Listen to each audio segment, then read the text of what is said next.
Hello, everybody. Welcome to Taimei Podcast. I'm your host, Honey. Today, we are so happy to have Htet come to our program. Nice to see you, everyone. My name is Htet Woon Yan, but everyone just call me Htet by short. So I come from Myanmar, and I am here in Taiwan for 14 days to learn more about Taiwanese children literature and how it relates to Burmese children literature. And Sunny here is very generous to host me at her library. Yeah, I'm very honored to have Htet in my library. And she's still in college in second year. And she's only 20 years old, like really young. Thank you. And her professor in her university in Myanmar is one of the professors is a British author. Yes. And he lives in Taiwan.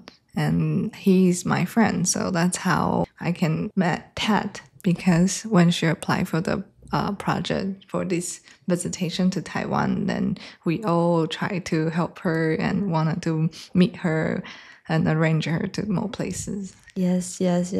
I mean, there are so many people who made this trip possible, and you're definitely one of them. So thank you. Yeah, you're welcome. So is this your first time in Taiwan? No, actually, this is my second time. My first time was in July 2024 with other students. I was in a group at that time, and it was also 14 days that time too. You really like Taiwan? I do. I really like the parts here. There are so many parts. So I've been to Taipei, Tainan, and Pinton now. I'm not very sure about Pinton because I haven't been to the city center. But for Tainan and Taipei, there are just so many parts and everywhere. And I really like that we can see trees and such green space in almost everywhere.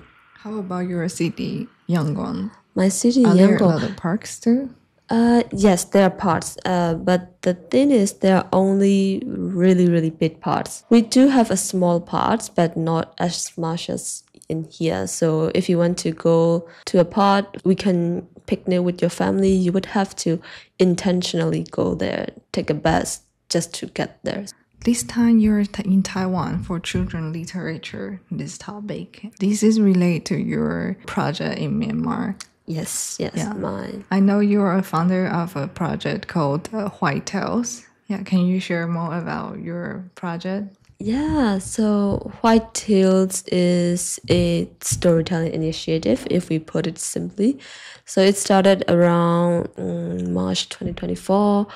So the first project is we tell stories to children every week. And so we make stories fun for children. So sometimes we read the story aloud, sometimes we do role-playing, sometimes we start stories with puppets just to give children exposure to stories.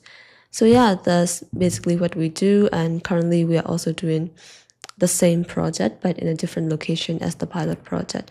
So we usually target children who don't have access to stories and children's books as they're getting more and more expensive. So we take the books to them and we tell stories in a way that might be enjoyable for them, and so with the hope that they will want to read the books themselves even after we are gone. In Yangon, those children, they don't have chance to have access to books in a public library or in school. In Yangon, the public infrastructure is quite non-existent, if I have to say it. It's no really what you might call a library. There is one library, but it's really big. People don't really go there. So the thing with public library is that currently Myanmar is under the military control, right, and military government. So people don't like the government. So whenever a government does things this or that, people don't really want to participate or be involved in that. And how about in schools? The government spending on education is quite low, and the library is much more lower. So in schools, some big schools have libraries, some small schools have small libraries, some don't have any libraries. But even if there is a library, children don't really go there because the books mostly outdated. there really is not that many interesting books for children, and usually even if there are genres and books for children, most of them are published around before the 2000s, so 1917 or 80 or 90. So children are not really that much interested in those. You have been telling story to kids in those communities. Do you have some experience that you see that become different, or how the children react to the project? I do see some difference between a child who is quite familiar with stories and a child who gets exposure to story. Their mannerism is much more calm and quiet, just more stable and more controllable than a child who doesn't. Another thing is, first project that we did was for street children who are illiterate, who are still learning to read and write. But we found that they were very, very interested in the books. They really wanted to hear the stories, but because they cannot read or write yet, they were unable to read the books themselves, but they were really invested in the pictures and whenever we tell stories to them. And so now you're in Taiwan. Do you feel overall, what you feel about Taiwan children literature? I have been going to bookstores and libraries in Taipei and also in Thailand and wherever I go. And I see that there's so many varieties of children's literature in Taipei. Just the sheer number of children's literature is much more higher than in Myanmar. In Myanmar, we're still trying to develop our children's literature, so the number of children's literature books published per year is not as much as Taiwan, I would say. Another thing, in a lot of sort of big bookstores that I've been to, there is a corner for children's literature and a corner made for children to read, and I really, really appreciate that also, because in Myanmar, most bookstores don't really have children's literature session, so I really like that as well. What is the reason that you start this project and why you are so into children's literature? The answer would have to go all the way back to my childhood, because my father, he used to tell me bedtime stories when I was young. Not every night, but most of the night. And at that time, Myanmar picture books were not popular. So we don't really have picture books at home. What was popular at the time was journals and comics.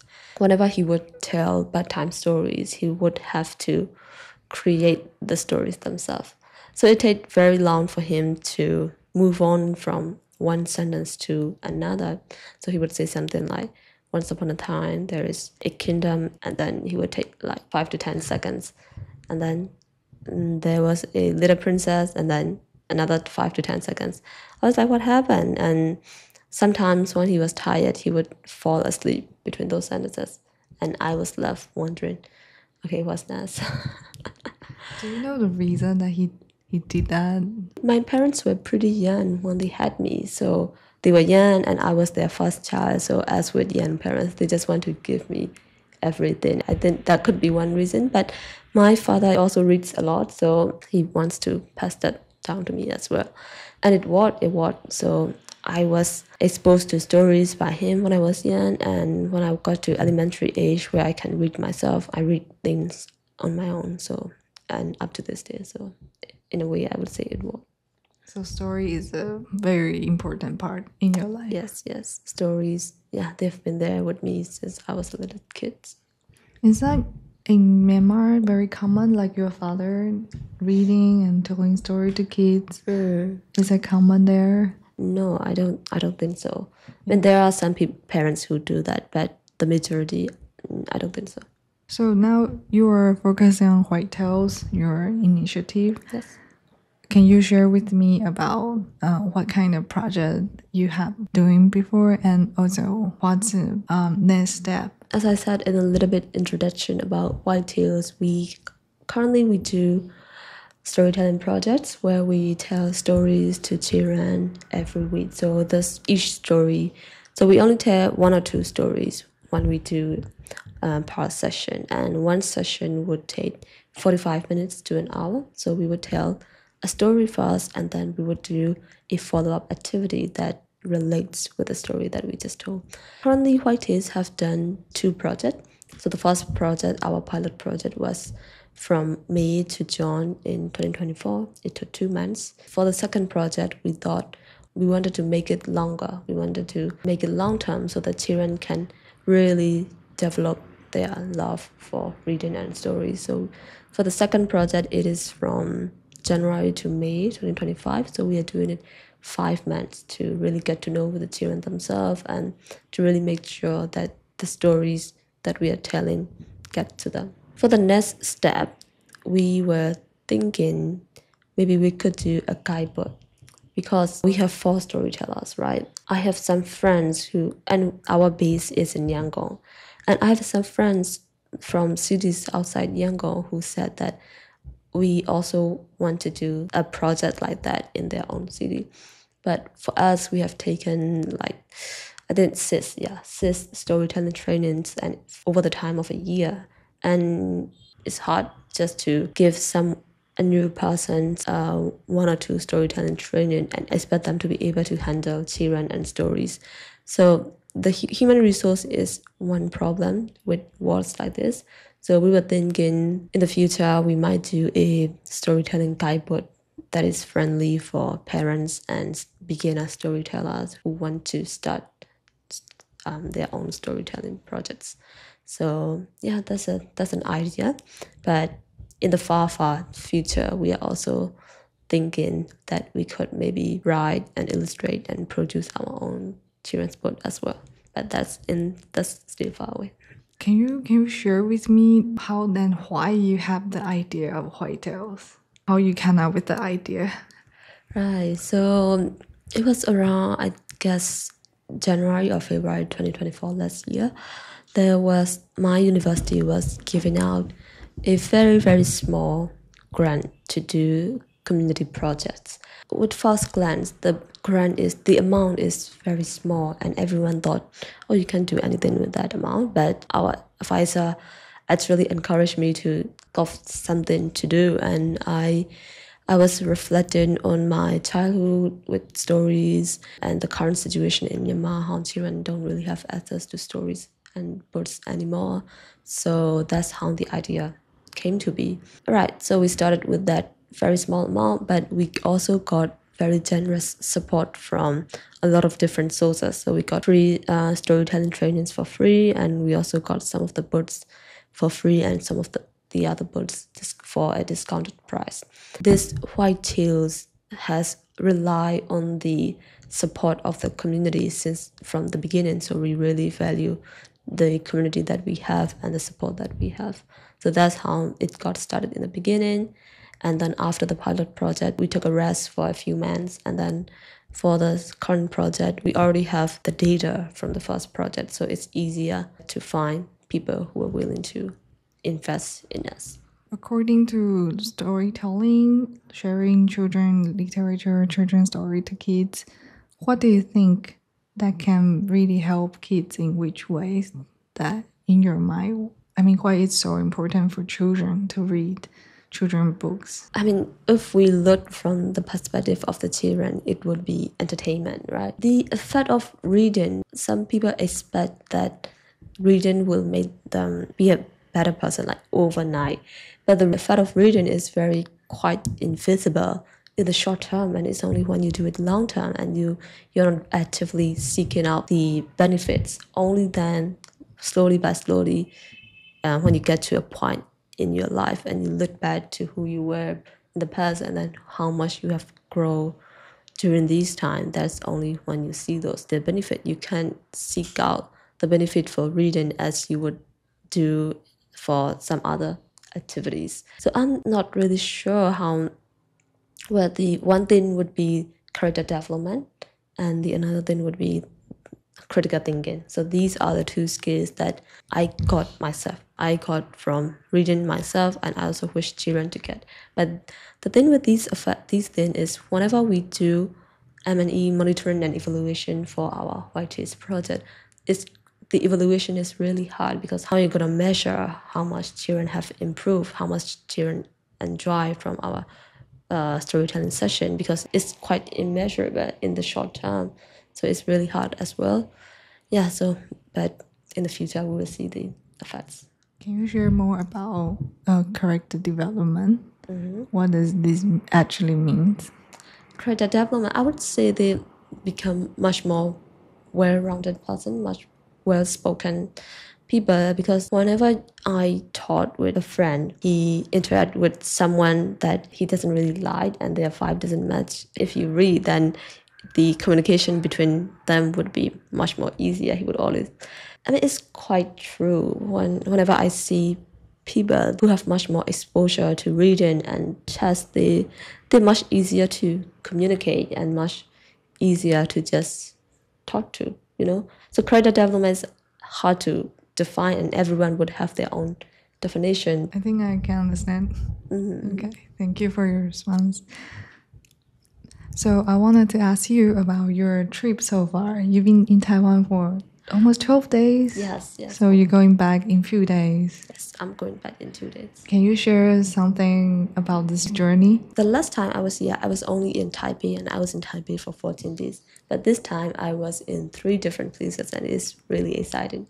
So Taipei first, and then Thailand for 4 days, and then now I'm here in Pinton, which I didn't even know about before. Honestly.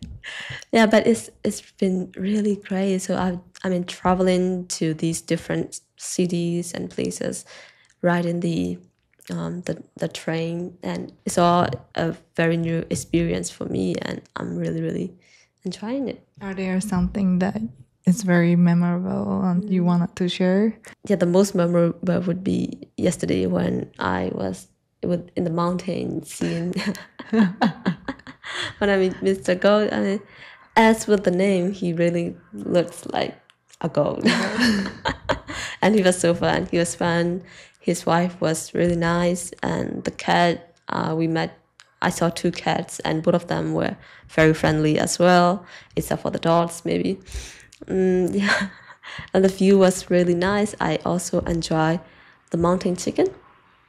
Yeah. So everything is still fresh in my mind, and yeah, that trip was really.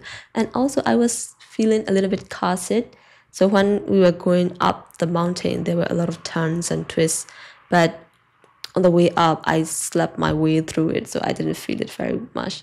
On my way down, I couldn't sleep, and there was just so many turns, and I was feeling a little bit car sick. And but then thankfully we stopped at the chicken place before I was vomit. So, but no, I'm not vomit. But you enjoy. I enjoyed it. Because I invite a lot of foreigners to visit Mr. Go's place, and so many of them told me that's their favorite place in Taiwan, like their peak experience during their trip in Taiwan. I think it's because of the view and because their hospitality, and also the conversation there. It's always interesting. He has so many stories to tell, and yeah, he is a really interesting person, and the view over the mountain in his office is really, really nice as well. Yesterday we had the mountain philosophy with English speaking, with a lot of also literature with your professor Will as well. Yes. Yeah, That would be nice. I really like the answer that when Mr. Go's wife asks you about your philosophy for life. I like your answer. Can you share again here? Okay. That kind of resonates with the earthquake too. So to give you a little bit context, when we were in his office yesterday, Mr. Gold's wife was asking Will, my professor, what his life philosophy was, and then we just went around the table sharing each other's life philosophy. And my answer was that I think a lot about death and dying. So my life philosophy is just being prepared for death whenever it comes. And I always ask myself, am I ready to die, like right at this moment? I'm not talking about the live every day as if this were your last day philosophy. No, that would just, you cannot do everything you want to do before death. It's just impossible. So you have to accept that you can die without doing the things that you want to. If I were to die like right now at this moment, am I ready? Is there anything that I haven't done that is important to do before I die? So maybe I have an argument with a friend and I haven't said sorry to him or her. So then if I were to die before I've said that, am I ready to die? The reason why my life philosophy is this is because in Myanmar, everything is uncertain. Even though that death can happen to any person at any time, in Myanmar it's much more prominent, where you have to read news about people dying in either in protests, in fighting, or natural disaster every day. So, and the political situation and everything is quite unstable. So you really don't know what's going to happen today or even tomorrow, let alone a year or another 2 years. So yeah, I guess that contributes a lot. The experience of being a Burmese citizen contributes a lot to my answer. I met a lot of people on my work, but I think you might be the most mature student I ever met. When they are in 20, like, it's incredible. You are super mature and polite, and you already have your project, apply for funding to go abroad, going around Taiwan by yourself, even delivered workshop, and like, wow. So actually I wanted to ask you, besides it might be because of your background, the unstable country, the politics situation, but are there other reasons that influence you to be who you are today? Maybe some books or anything? And before I answer that about me being 20, everyone was surprised when I say that I'm only 20. But yes, I'm only going to turn 20 this coming June. So I'm technically, you can still say I'm still 19 because I haven't turned 20 yet. My God. Yeah, I'm not that mature when I was 20. So your question was basically, how did I become the person that I am today? Yeah. Okay, actually I'm curious, is that a lot of young people in Myanmar are like this? Or you are different? And what make you today? What make you who you are today? So my family comes from a middle-class background. My father especially, he used to have a lot of books and he likes reading, so naturally he gave to me as well. And my mother, she's very, very fierce. My father is the quiet one and my mother is the fierce one. So I would say I got the best of them both. So my mother gave me the ability to ask for what I want and not to just accept whatever is given to me. So that both of their qualities were in me, and I'm very, very grateful for that as well. So the books were one part, and also when I was young, I have a cousin who buys journals and comics in bulk. But then when he grew up, he doesn't want to read them anymore, so he gave all of those to me, and there was like 2 very big boxes of books and comics. So most of my childhood was just reading those, so it was really fun as well. Thing is, when I was around the age of 13 or 14, I've read a lot, right? So I'm starting to get a grip of how the world works, and then I would feel so angry whenever I see something on the internet and Myanmar is not included. So for example, I want something on the Amazon and they would ship to Thai, but they won't ship to Myanmar. Oh. Yeah, so there are so many instances like that. There's a gaming company, I forgot the name, I'm sorry. So they have a free student subscription. So if you can prove that you are a student, then you can have their gaming development courses for free. And then I was trying that, and a lot of people say it's really easy. And then I show my basic education, high school ID card, and they for some reason didn't really accept it. Yeah, Taiwanese people understand that. Yeah. Okay. They do? Yes. Oh. Yeah, that would be it. That would be one of the reasons that made me realize just how excluded my country is, and that really makes me want to be involved in the community development in any part I can of Myanmar. And also your English is really good. Can you share about like how you learn English and why it's so good? And I think it might be much better than most students in your country yes, too. I would say that. That doesn't make me sound too proud. No, just say the reality. For most Tehran and students, for working class and lower middle class people, they don't have the opportunity to get English lessons outside of their government school. And the government school, you cannot rely on them for really giving you a good education. So for children who can only go to government school and cannot have any other lessons, private lessons outside of school, their English isn't that good at all. I just realized English lessons are not the one that makes my English as good as it is right now. It's quite actually funny because as I was telling you that my English was very bad until I was 13. But when I was 13, I met two people. One person was my English teacher who taught me from 13 until I was around 15 and 16. So she was really inspirational, and she was also very influential to me. And she's very, very good at giving speeches. So whenever she gave a speech, and children would be like, oh, and she's very well loved among the children. So she would just encourage us to read more, try to grow ourselves in whatever way we can, and just to be ready so that when opportunity arrives, we can take it with our full potential. So that's one person I met. And another person I met is a friend at my school. Her English at that time was so good, and she knows so many movies, books, and media about the Western world. And I really wanted to be friends with her. And then we became friends. But whenever she asked me, oh, there's this really good movie, do you know that? Or there's this really good book, do you know that? I have no idea what she's talking about. But then, I started consuming the media that she consumed, and that's just to talk to her, and that's also contributed a lot to why my English is good.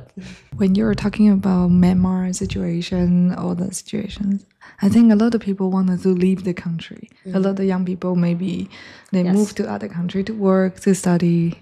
So it might be a little bit sensitive, but how about you? Right, so immediately after the coup happened, almost all the parents and the young people were trying to leave the country in whatever way they can. For the US, they would just leave for community college, right? They would apply for a community college, and then they apply for a visa. And after their visa get approved and they arrive in the US, some of them would finish school and they would drop out of school and then submit an asylum request and then just stay in the US. And that really affected, and it's not just in the US, it's also the same with Thailand, where most Burmese people go. And what happened is it really affected the visa process for upcoming people. It makes the visa process a lot difficult, and the officer at the embassy, it's much more difficult to get a US visa. Not just US, to get a visa for any country if you are from Myanmar nowadays. And at that time, I didn't really want to do that. So if I want to, I could leave the country in other ways I can, but I don't want to leave the country like this. Do you also want to find a better country, like a stable country to stay, or you wanted to stay in Myanmar and try to help the situation? It's a tough decision. I just don't find any reason to stay permanently in another country. So I'm definitely going abroad for study and for work, just to learn a lot of things. I'm going to travel. Without all those reasons, I don't see any reason why I would want to live in another country as a permanent citizen. Myanmar we have a long history of political issues and a lot of instability, but you can still live in Myanmar. It's not like Myanmar is totally unlivable. So as for my long-term citizenship, my final destination will always be Myanmar. So that's where my base is gonna be. Wow. Your family, your friends, or your hometown. Yes. Yeah, also I believe you will have a lot that you can do in your country. Right. So, I mean, who knows? Myanmar is just really a lot. If you look at the history, there are a lot of ups and downs. Yes. So currently it's at the down moment. So there will be up in the future, and probably that up will last a lot longer than it did in the past. Yeah, we hope so. Yeah, thank you. I mean, the whole world now, a lot of crazy things are happening. Yeah, like Middle East, like a lot of crazy things. Yes. Yeah. It's just that we have a lot of breaking news every day. It seems to be that way. A year ago, there was this news about conscription law. Do you know what that is? No. So conscription law is just the military is recruiting soldiers for the army, and no one was willingly going there, right? So they were saying that every man and woman who is between the age of 18 and 35 has to serve the countries. So they were they were batches, and so batch 1, batch 2, batch 3, they would select random people, and then those people would have to get the military training for a few, I think it's like 7 or 9 months, and then they would have to serve for the military for a period of time.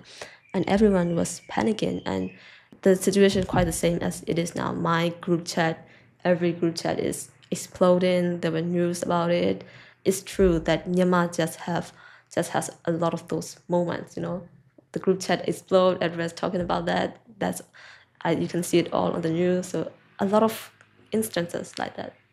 But so you might also be chosen to go to army. Like, how about you? You might also got. Yes, but well, you know, in Myanmar, you can do anything with money. So even if you get selected, you can just pay. Slide in a few dollars. But then, so that's one thing. And another thing is, even though they say that, and yes, some people got selected randomly, there are some people who willingly volunteer. Oh, I see. You know, especially in rural areas where they have no other resource to listen to news except for the government radio. So a lot of those people, they volunteer to serve in the army themselves. And from batch 1 to 5, it's only male. So batch 5, they're only calling females starting from batch 5, and batch 5 is in about 2 or 3 months. In some countries, if their government is dysfunctional, then people might be, you know, work together and they support each other more. Yeah. So is that the situation in Myanmar now too? Yeah. After the coup, there was a time of protest, and all the people came out into the street. That was really powerful. And after that, we did CDM, civil disobedience movement. So a lot of people quit their jobs, and I quit my school. I was in my final year of high school, and I quit school. Oh, and to tell you, I don't have a high school diploma. Wow. Yeah. So you skip your high school like last year and then directly study in university? Yes. So I was in my final year of high school, and during COVID, we were preparing for that really big final examination to get into college, and we have done everything. All we need to do was to take the exam. And then the coup happened. The schools were closed. When the school reopened, I participated in the CDF movement, civil disobedience movement, so I didn't go back to school. Other friends didn't also go back to school, but they choose to do IGCSE or GED. But IGCSE is basically the same with Burmese high school systems. I didn't want to spend another 1.5 or 2 years of my life studying the same thing that I did when I was in school. And for GED, I thought, oh, it's pretty easy. I can do it when I need it. And yeah, so I didn't do any of it. Instead, in that time, I volunteered at 2 youth-led organizations online. And then around 2023, I found Barmi, and they were accepting students like me and with their own entrance test. So that's how I got in. Okay, so Myanmar was colonized by UK. Before the colonization happened, Myanmar was just a group of a group of kingdoms and city-states. So there There were kings, they were fighting each other, conquering each other's states. And then the British came, and there were 3 battles to take over the whole of Myanmar. And so the first battle, the second battle, third battle. And after that, the Myanmar was officially under the British government in 1886. So from 1886 to 1948, we were under the British government system. It's quite long. That's quite long. So the British did a lot of development work in Yangon and in Myanmar. And they also gave a lot of them were for the British citizens themselves. And it was for the benefit of the Britain. But they also gave out some scholarships and stuff. Yeah, so they did quite a lot of work in the development part, and we were able to enjoy that after we got independence, where we could use those resources for our own citizens instead of the colonizers. When the Second World War started, we seek help from the Japan to get rid of the British, and they helped us. And once the British was out, the Japan, instead of giving us independence, the country was under the Japanese fascism rule for about 2 years. And those days were really hard. And after that, we had to use the help from the British to kick out the Japanese from our country again. So after the Japanese were out of the country, the British, they actually gave independence as they said they would. So in 1948, we got independence. And 1948 to 1958, there was a democratic government. People love it, really. That period was really great to be, because during the colonization period, there were a lot of international students in Yangon University. And after that, Myanmar just got independence. We were free, and it was a really great time to live in, because we had all these resources that British left, and we could finally use it on ourselves. But then around 1958, the military took over simply because they wanted to. And so in 1962, the Burmese Socialist Program Party was founded, and Myanmar was under the Socialist Party. So it was one-party system. It was really hard from 1962 to 1988. A lot of people starved. There really wasn't freedom of speech or freedom of any kind. But even with very strict censorship, the Burmese literary scene, and I said literary scene because that's the thing, that's the area I knew. Burmese literary scene really flourished with a lot of underground meetings and stuff. Right, so in 1888, there was a really big protest. So if you find on the online 1988 uprising in Myanmar, the photos were going to be really gruesome. And there were a lot of violence during that protest as well. And the government the Socialist Party wasn't unable to really control it. So therefore, the military took over again with the excuse. But it was really needed at the time to make the country stable again. And at that time, people really looked up to the soldiers because they were trying to control the situation at that time. But afterward, it just seems to get worse. But around 2000 and 2011, around that period, the military government was starting to open up the country a little bit, because Myanmar wasn't doing economically well at all, and they wanted foreign investment. So they were trying to open up the country a little bit. In 2011, the Aung San Suu Kyi party was in power, and we got democracy. Not the democracy to its fullest term, democracy still. So those period, 2011 to 2019, 2021 were really, really nice. Even during COVID, people had hope. The government gave rations to people, to the working class people, rice, oil, anything we need. And that, even that time, it was a really good time. And then after that, the coup happened in 2021.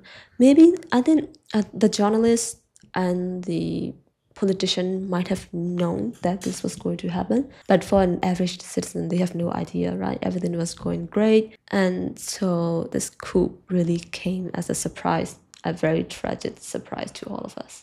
Wow.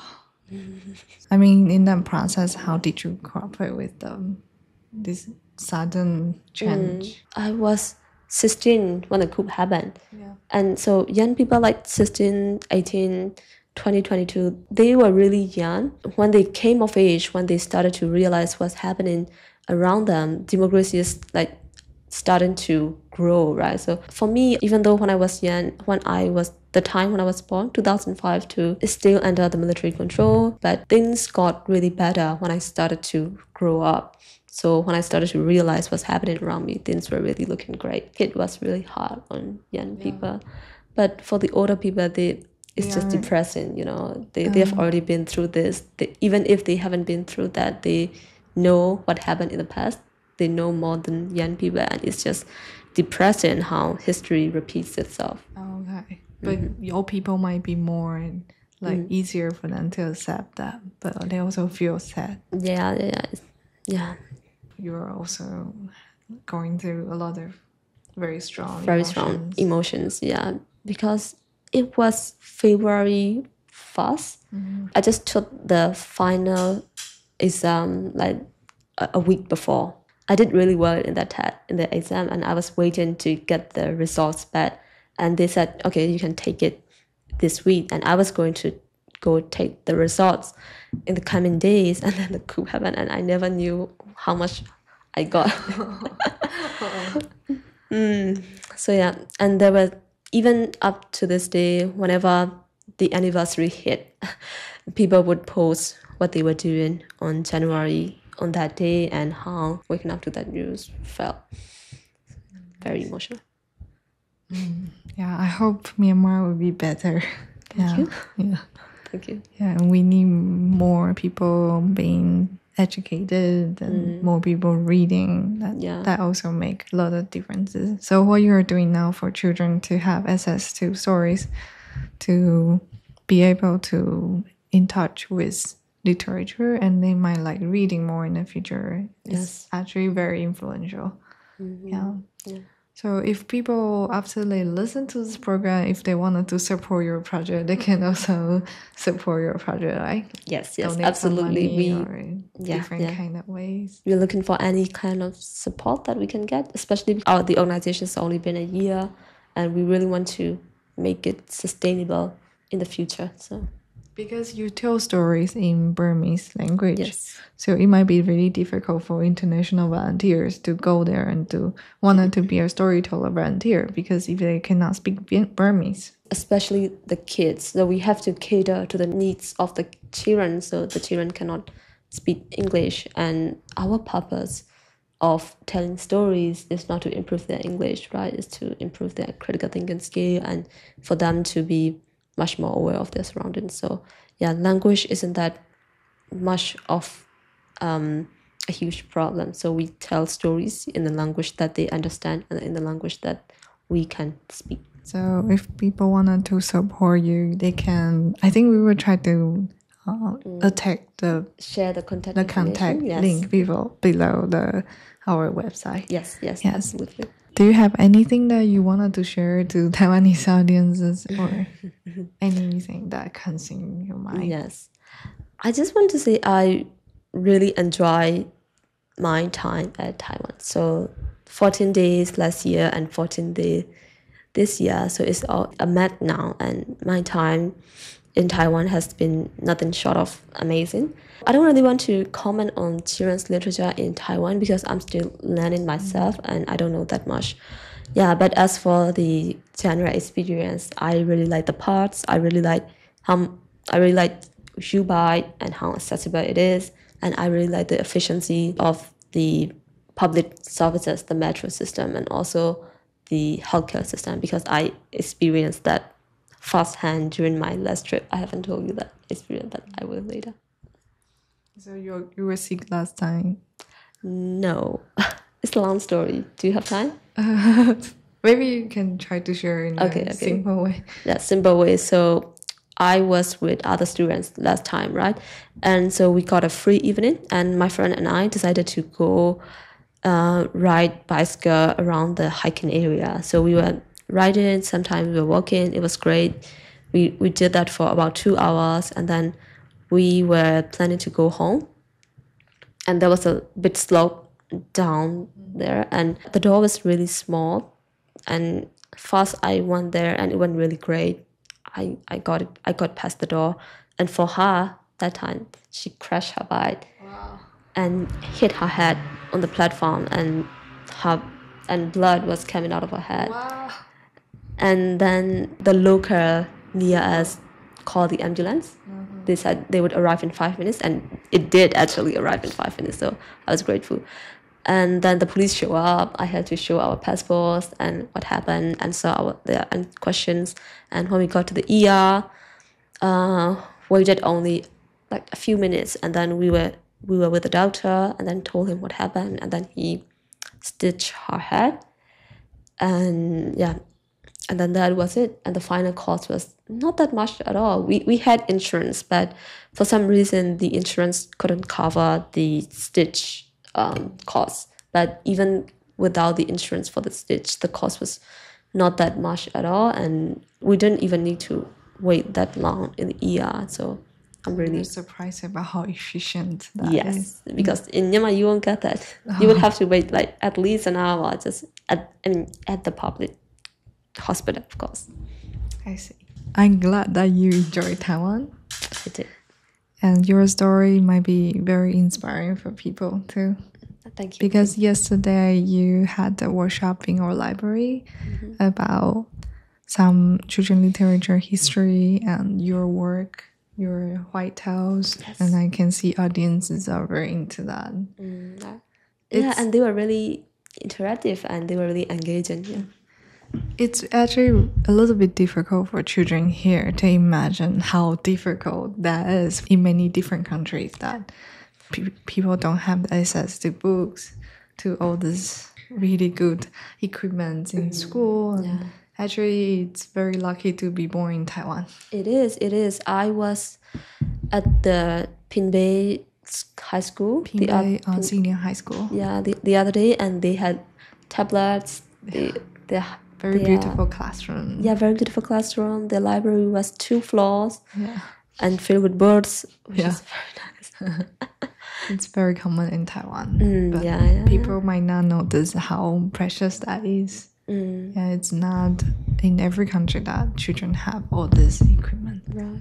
Yeah. And that's where I think reading or just getting yourself familiar with other countries comes helpful. And to do that, you have to read either with a physical book or on the internet, in whatever medium you prefer, so that you become much more aware of how other countries, how your neighbors are doing, and then you can, if they are doing better than you, then you can admire them and try to be where they are, and if they don't have as much as you can be sympathetic. I think by reading or by different kind of ways to learn, that you will know more about the world and know more about yourself when you have all these different experiences and think more, do more. Yeah.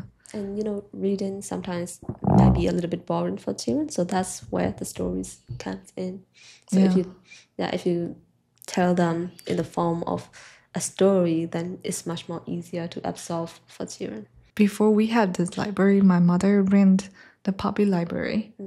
She planned a lot of mommy storytelling training for local mommies, and she bought books, ran the space in public library to display all the books, so mommies can use those books to tell stories in different schools. Now I'm an adult. When I look back at my childhood, it's incredible of how those children's stories are so, they are so strong in my life. Those characters, those stories, those few books that is so connected to me, and you feel they are alive with you. And even now I grow up, I can still feel that. So I think children's books have some real power in it. Yeah. I think today we might end up here. And do you have anything that you wanted to share or say? I just said how much I enjoy Taiwan, and that would be all. Okay, and I wanted to say I really appreciate Htet and appreciate her professor well. Yes, me too. Yes, also I'm really honored to have the chance to interview you. The appreciation is mutual. Yeah. I'm also very grateful and honored to be here and to meet with all of you. Yeah, thank you. And I wish your project, everything would be more influential and you can develop more and more. Yeah. Okay, thank you. Thank you.